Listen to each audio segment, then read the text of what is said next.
Hello and welcome to this tutorial of mine. This is a how to paint Saturnine, Dreadnought and Terminator in the color scheme of the 4th Legionist Astartes, the Iron Warriors. In this tutorial we mostly paint with airbrush, sponging techniques and oil colors. If you like those steps and want to see how you can achieve these effects, you could follow the tutorial. Leave a like and a comment if you like the content of this tutorial, and let's dive in straight onto the black primed and printed miniature. There he is, primed pauldrons still detached, and I start with burnt umber through the airbrush from Vallejo Model Air to pre-shade the lower areas of the miniature. I tend to go for black primer and a reddish brownish pre-shading step for these darker color schemes, cause I think this works best in my workflow. Orange fire is the color of choice for the elements where there will be hazard stripes as a base coat for the mustardy yellow tone, and I apply this over the whole area, followed up by gold yellow still through the airbrush, and I start this color highlight to transition it with the orange in the center of the colored area and work my way around through the edges. So you can see it better here on the bigger pauldron that belongs to the Saturnine Dreadnought, and apply 2, 3, 4, 5 thin coats with the airbrush, and I'm fine. And this is my final color. This mustard yellow tone is my desired yellow tone. Next up, leave everything to dry for at least half an hour and apply masking tape. I use a 3 and 5 millimeter broad masking tape from Tamiya, and mask off the areas that should be yellow when the next coloration step is done. Just apply it smoothly on the surfaces.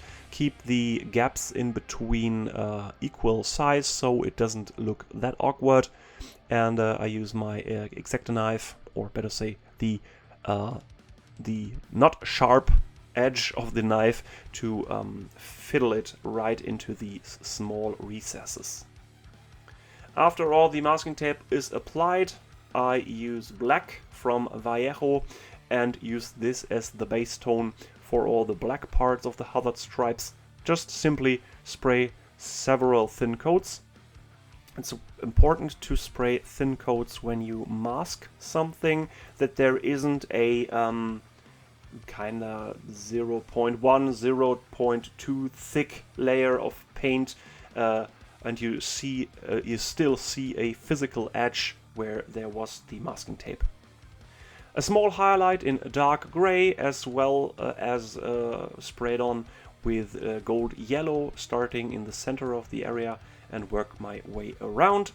And as you can see here, I also spray this one on the areas that should be completely black, like pauldrons or shin guards or stuff like this. The most exciting point or part when working with masking tape, in my opinion, is the release state. When you peel off the masking tape, like here, you see these fine lines now, and you feel happy that it worked. As a small addition, on my smaller Legionist Astartes for the Iron Warriors, I will use smaller masking tape, like 1 or 2 millimeters broad, so that the stripes would fit the scale of the miniature. I masked everything that shouldn't be silver later to prevent overspray and ruining the previous work.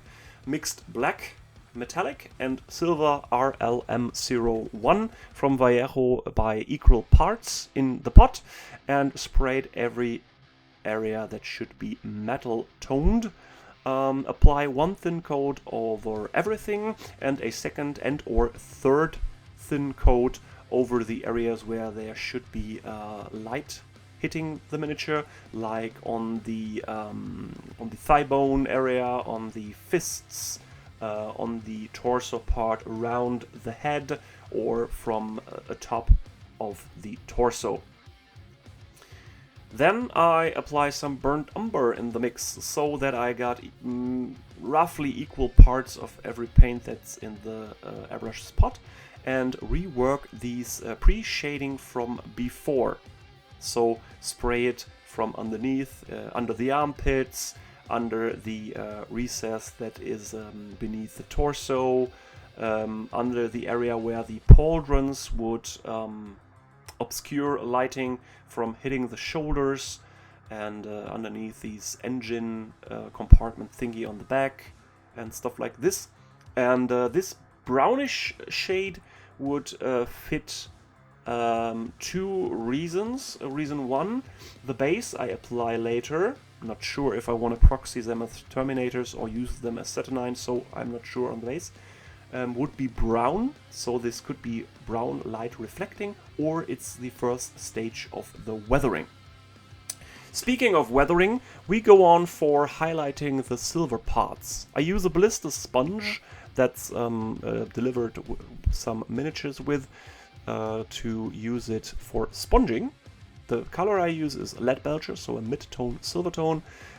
Get some of the paint onto your sponge, wipe off the excess like with dry brushing, and stipple the sponge from atop on the miniature. This is followed by Runefang steel, same technique, a bit less and more focused on the areas where light would hit. This is twofold. One usage is to pick up all these extended highlighted areas for an edge highlighting, and the second thing you achieve here is that you get some small lines or dots of paint into the surfaces, the areas, so that looks like a small damages of the material or of the paint that's applied. Get rid of all the masking tape, cause we don't need to worry about overspray later, cause there are only two airbrush stages, varnishing and some dirt on the feet. The next thing is sponging on the hazard stripe areas. I use the same technique, stipple on the edges and draw the sponge horizontal over the surface to get some rough and not so defined lines where maybe the paint is scrubbed off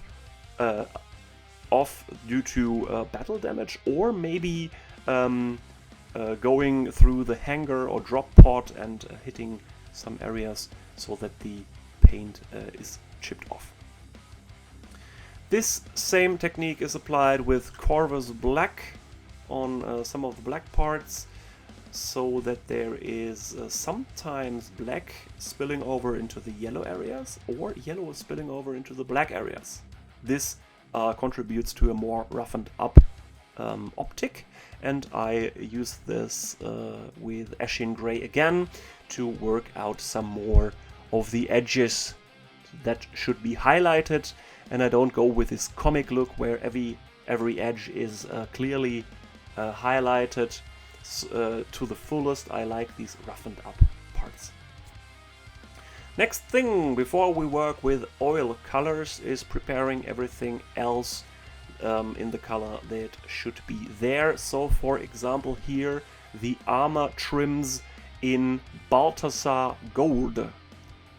Depending on the person you ask, the armor trims and stuff like this on the Iron Warriors should be something like bronze, brass or gold. I like to start with gold and go into a brassy highlight, because my metal areas are relatively dark, so that the trims could be a bit brighter.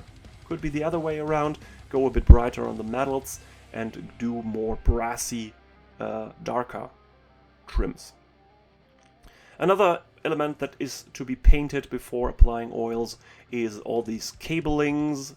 The cables should be ashen gray, as I thought first, but my metallic tone, that's kinda a metallic gray, was too samey in the spectrum, so I tend to go with a darker tone in anthracite. So this is Corvus black over all these little cables and pipes, and on other Astartes there would be the soft armor between the armor panels and stuff like this. And I apply gloss varnish over the whole miniature. This is a thing before applying oil colors, cause a surface is on a microscopic level a bit rough with small holes and recesses, and the gloss varnish would fill up these microscopic holes that there is a totally even surface. This is the thing why light hits the surface and will be reflecting in this glossy appearance. And for oil colors, it is that these small recesses are closed, so you can apply oil colors and remove them later. If you don't do this, the oil color would settle into these microscopic recesses and will filter the surface in a color, and you won't be able to remove it as you want later. I use oil colors by Abteilung 502 or Abteilung 502 by AK Interactive. This is brown, shadow brown, earth, and a turquoise color. Apply it on a palette and use some odorless thinner by AK Interactive that I get in a pot real close, like now. And then I use a brush that I only use for oil colors. Use a bit of the odorless thinner, thin down some of the oil color, and apply it onto the miniature. And here you see the capillary activation of the glossed surface. The thinned down oil color would move itself into the recesses and stay there, so that you can get a easy shadow.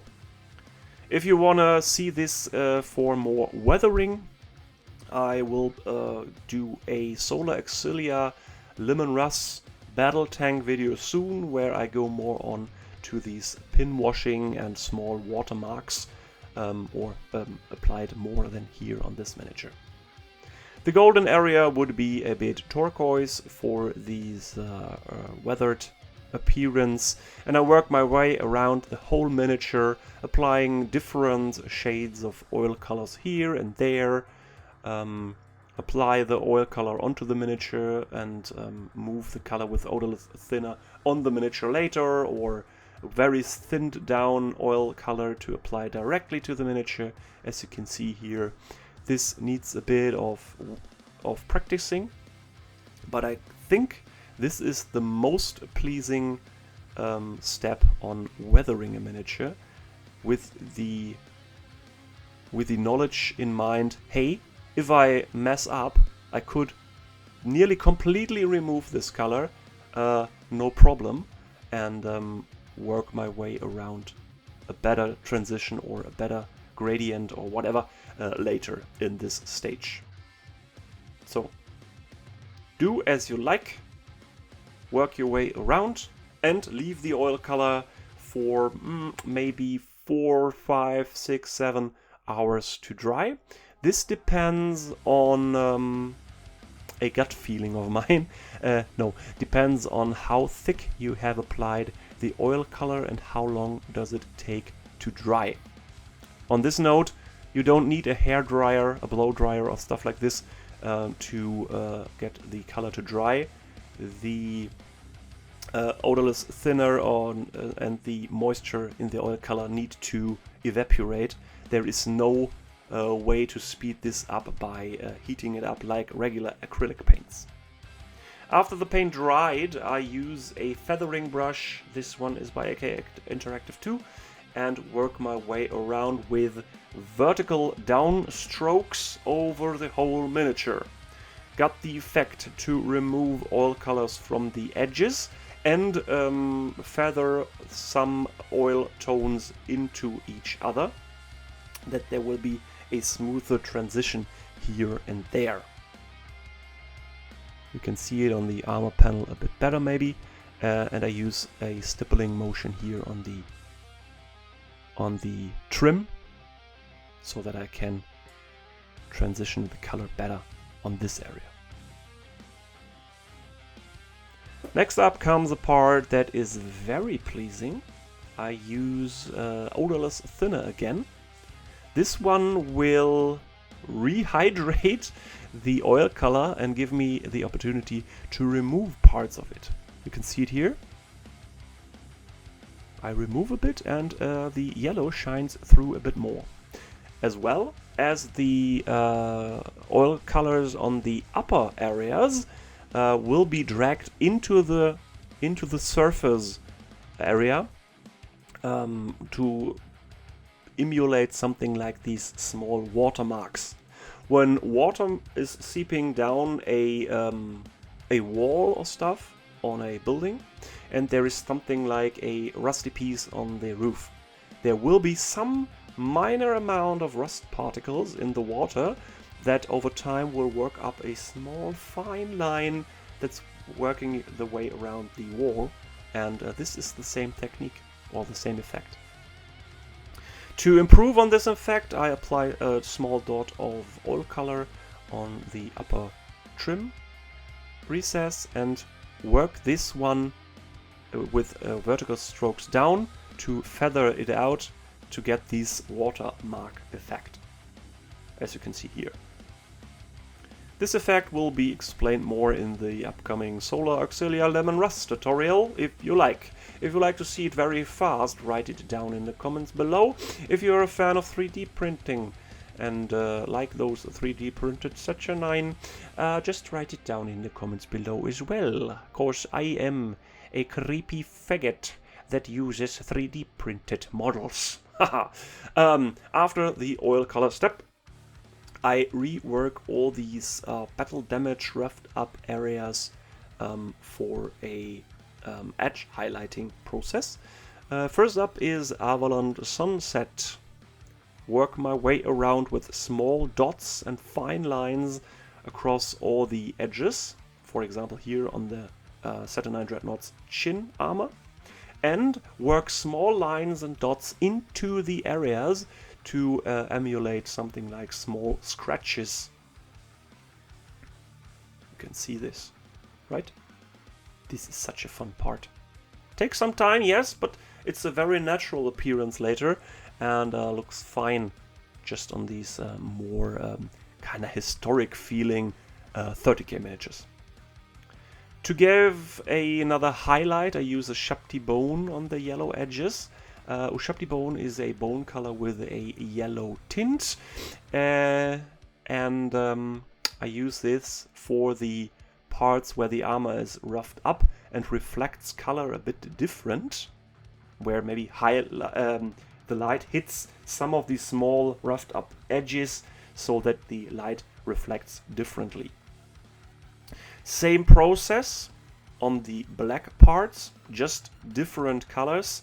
I start with Ashen Gray for all these small dots and lines that I use for roughening up the surfaces and the edges, and apply this same technique as before with the Shapti bone for these small highlighted areas with Dawnstone, as you can see here.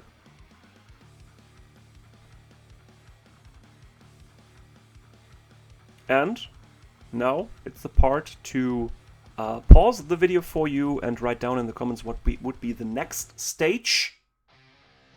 And I guess you all guessed correct. The same technique is applied on all the metal parts, and in addition you could apply a bit of dark brown on the yellow edges to give the feeling that there is so much paint removed that it's down to the primer level, the rust protection primer, this light brownish area. And next up, silver parts, same technique, starting with lead belches, working my way around with small edges, small lines around all these areas. But I focus the armor panels. I leave the superstructure that's lying underneath completely unhighlighted to give a differentiation between these mechanical metal areas and the armor metal areas. I totally forgot to cut in the step for highlighting the trim. This is Balthasar Gold and Runelord Brass. Again, same techniques like on the armor as well. And here you see I hit up the trim a bit with Runefeng steel again. Here. It's the same technique, just different colors. Sorry that I forgot. I hope you could excuse this one. Next, the thing that pops on the miniatures, the lighting effect on all these Plasmacoils and engine exhausts. I start with a dead white for a pre-highlighting. This one is applied so that the color would be more vibrant when I apply it on the areas where it should be vibrant. So there are exhausts here on the back and the small plasma coils on the arm weapon. And as I like to give it a slightly transition in the color gradient, I use gold yellow for the middle part of the plasma coil and for the center of all these round exhaust areas or on the front of the plasma coil. So the orange I apply later would look different on the different areas, and I use gold yellow to start the OSL effect. Apply it in a rather thin coats where light would hit the miniature, like you can see here, just to work it up a bit. Next up is Orange Fire. This is the final color for the plasma coil, starting on the coil itself, and then transition some of the color with thin coats around the plasma coil. So this is like the plasma coil is superheated, gives light, and shines on the surrounding areas. Sadly, the airbrush is a bit in front of the miniature here. I would like to excuse for this, but I guess you can see what I do here. I'm just an amateur, I'm not a pro. Guess it would be okay.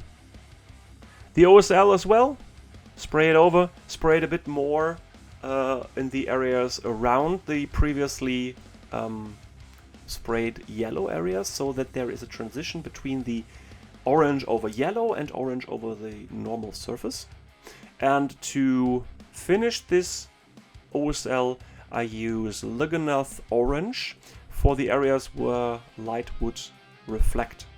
Other than just simply give a light sheen on it, there would be some areas like edges where it would reflect, and these hit up here with a brush. Then there is a thing, if you shine a flashlight in a direction and put a pencil in front of the flashlight, the pencil would be brightened up, but on the far side of the pencil it would still be dark. And this would be reconstructed here with diluted Corvus Black on the plasma weapon, on these small, what is it? Is it supporting structure around the coil? I don't know. But on these horizontal areas that's working over or going over the plasma coil, and around the front of the plasma weapon. This is Corvus Black, not silver, to give the feeling that it's darker and that's more contrasting to the bright, vibrant Plasmacoil. I hope you understand what I mean here. Only thing to paint now is lenses, and I start all these lenses with Mephiston Red. That's a bit more vibrant on miniatures that are not that dark. And metally I start with Corn Red, darker red, but here the first color, just apply Mephiston Red onto the lens. And then the lens effect is with Wild Rider Red, with Troll Slayer Orange and Fire Dragon Bright. This is like light hitting on the left upper corner of the circle, goes through the lens and will leave the lens on the right lower edge, and will get a light diffuse gradient on light there. So you apply these in these half circles or half moon motion on the right lower area of the lens, working your way around to the brightest color from Wild Rider Red over Troll Slayer Orange to Fire Dragon Bright, and a final dot, the light reflection in the left upper corner with Pellet Witch Flesh. If you like an additional tutorial on lenses especially, just let me know in the comment section down below. After that, matte varnish, another coat of Fire Orange over the Plasmacoils to get a cooler transition between these supporting structure and the coil itself, and a bit of burnt umber on the boots so that there is something like dust, and I'm ready to show you the miniatures here.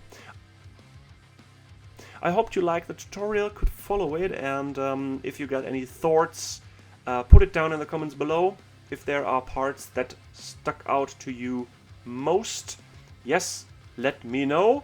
And of course, I've seen it. The Dreadnought got a small clump of super glue underneath its shoulder on the gluing point. I will paint it black later, so don't write this down in the comments down below, okay?